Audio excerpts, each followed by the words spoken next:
नमस्कार। प्रस्तुत है आज का चिंतन। प्रत्येक व्यक्ति क्षमता संपन्न है, अकूत क्षमताओं का भंडार है। सृष्टा ने जब मनुष्य जाति की रचना की, तब सबसे पहले उसने उनकी कठिनाइयों को ध्यान में रखा होगा और फिर उनका सामना करने के लिए विलक्षण क्षमताओं का समावेश किया। पर आज मानव वर्ग गुमराह हो गया है, अपनी क्षमताओं प्रतिभाओं को देख परख नहीं पाता, स्वयं को उस स्तर का नहीं आंकता जिस स्तर का वास्तव में वह है। यदि ऐसा हो पाता तो मनुष्य आज इतना त्रस्त नहीं होता, उसमें घुटने टेकने की प्रवृत्ति जाती रहती। व्यक्ति यदि चाहे तो अपनी कठिनाइयों को स्वयं निरस्त करके उन पर विजय प्राप्त कर सकता है। उसमें अद्भुत क्षमताओं का भंडार भरा पड़ा है। यदि जीना दूभर हो जाए तो अपने आप से प्रश्न करना चाहिए कि यह जीवन अस्त व्यस्त क्यों है, कठिनाई क्या है, और यह पता लगते ही समस्या का निदान करना चाहिए। हर समस्या का हल अपने में मौजूद है। भगवान बुद्ध का कहना था, मन ही सब कुछ है, आप जो भी चाहेंगे वह हो सकता है। यदि हम कमज़ोर हो गए और हार गए तो इसका मतलब यह होगा कि हमने असफलताओं को अपने विचारों पर हावी होने का मौका दे दिया एवं अपने आप को जानने समझने में वास्तविकता से विपरीत दिशा में बढ़ गए।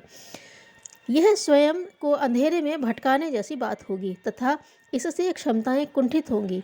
इससे बचने का एकमात्र उपाय यही है कि अपने प्रति बनी गलत धारणाएं बदली जाएं, जो हमारे अंतर्मन में जड़ जमाती और अपने संबंध में सही मूल्यांकन करने में असमर्थ रही हैं। मन के हारे हुओं को सफलता शायद ही कभी मिलती है। उनके मन मस्तिष्क में यह बात पूरी तरह घर कर गई होती है कि वे अक्षम हैं। कठिनाइयों, परेशानियों, संकटों का सामना करने, उन्हें हटा सकने की क्षमता उनमें नहीं है।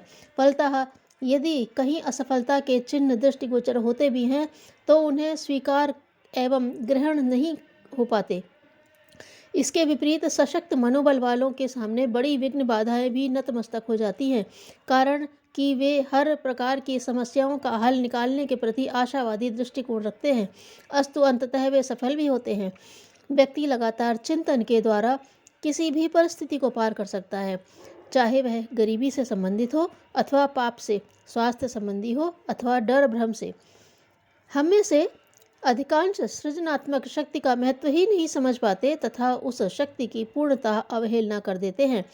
कुछ लोग सोचते हैं सृजनात्मक शक्ति केवल कुछ प्रतिभाशाली लोगों को ही अनुदान स्वरूप मिलती है।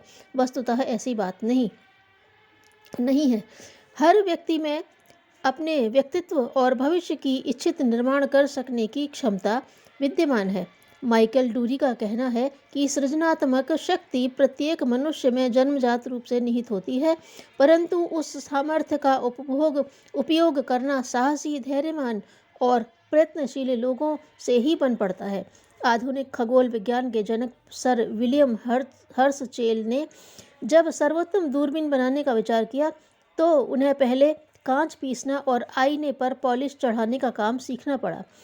इस तरह कई महीने के सतत प्रयास के बाद वे पहला आईना बना पाए, परंतु वह भी त्रुटिपूर्ण पाया। सतत परिश्रम और दीर्घकालीन एकनिष्ठ अभ्यास से 200 असफल प्रयत्नों के बाद ही वे संतोषप्रद दूरबीन बना सके। किसी भी कार्य में सफलता पाने के लिए गहरी रुचि एवं लगनशीलता आवश्यक है। विश्वविख्यात संगीत विज्ञानी मोजार्ट में तत्काल स्वर रचना करने की विलक्षण क्षमता थी, परंतु वे भी तो एक बार में एक ही रचना कर सकते थे। डूरी का कहना है कि जब हम किसी बड़े कार्य को हाथ में लेते हैं तो सृजनात्मक शक्ति का विकास होता है। सूर्य समय पर उगता है, पृथ्वी धीरे धीरे घूमती है, किंतु वे अपने कार्य को सुनिश्चित गति से व्यवस्था पूर्वक करते रहते हैं।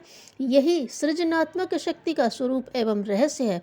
यदि हम कोई काम प्रभावशाली ढंग से प्रारंभ नहीं कर सकते तो उसे शुरू करना भी नहीं चाहते। यह सृजनात्मकता के लिए घातक है। जब हम किसी संकल्प को या अच्छे मनोभाव को बिना किसी उपयोग के नष्ट हो जाने देते हैं तो उसका अर्थ होता है कि हमने सौभाग्य गंवा दिया। इसी प्रवृत्ति के कारण यथार्थतः कामों में सफलता में रुकावट आती है। यदि हम कुछ करना, बनाना या दिखाना चाहते हैं तो बिखरी हुई अनेक संभावनाओं में से एक को अपना लक्ष्य चुनकर उसी के लिए संकल्प एवं धैर्यपूर्वक कार्य करना चाहिए। केवल लक्ष्य के प्रति ही नहीं, प्रतिदिन के क्रियाकलापों से में भी गहरी रुचि होनी चाहिए। प्रयत्नों की आरंभिक असफलता के बावजूद हमें पूर्ण तन्मयता से अपने निर्धारित प्रयास में तत्परतापूर्वक तब तक लगे रहना चाहिए जब तक कि हम पूर्ण रूप से परिष्कृत होकर अपने उद्देश्य को न पालें। हमें अपनी सृजनात्मक सामर्थ्य को समझना चाहिए, अपना आत्मविश्वास और मनोबल बढ़ाना चाहिए।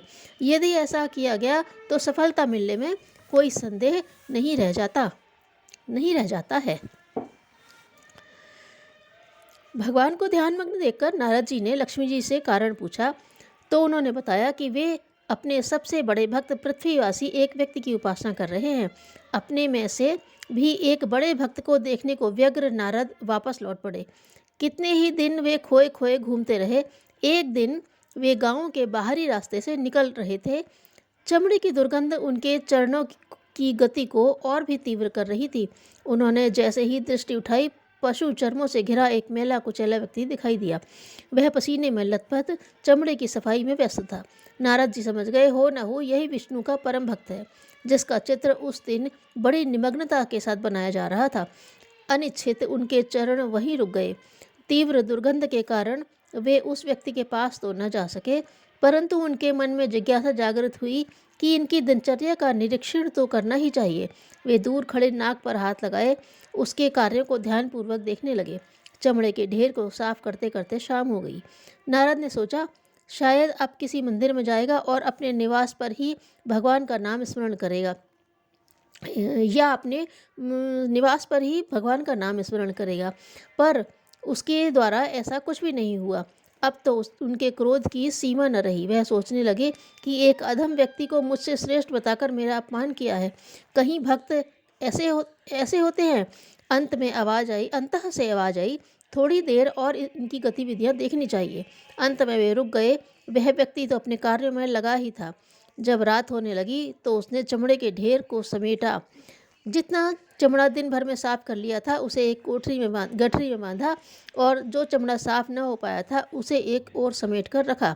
फिर एक मैला कपड़ा लेकर अपने सिर से पैर तक अपने पसीने को पोंछकर घुटनों के बल बैठ गया और हाथ जोड़कर भाव विभोर कर कहने लगा, प्रभु मुझे क्षमा करना, मैं बिना पढ़ा लिखा व्यक्ति आपकी पूजा करने के ढंग को भी नहीं जानता। मेरी आपसे यही निवेदन है कि मुझे कल भी ऐसी सुमति देना कि आज की तरह ही आपके द्वारा दी गई चाकरी को ईमानदारी के साथ पूर्ण कर सकूं। नारद ने तभी पाया कि भगवान विष्णु उसके समीप खड़े मुस्कुरा रहे हैं। मंद स्मिति के साथ वे बोले उठे, मुनिराज, समझ में आया इस भक्त की उपासना की श्रेष्ठता का रहस्य। धन्यवाद।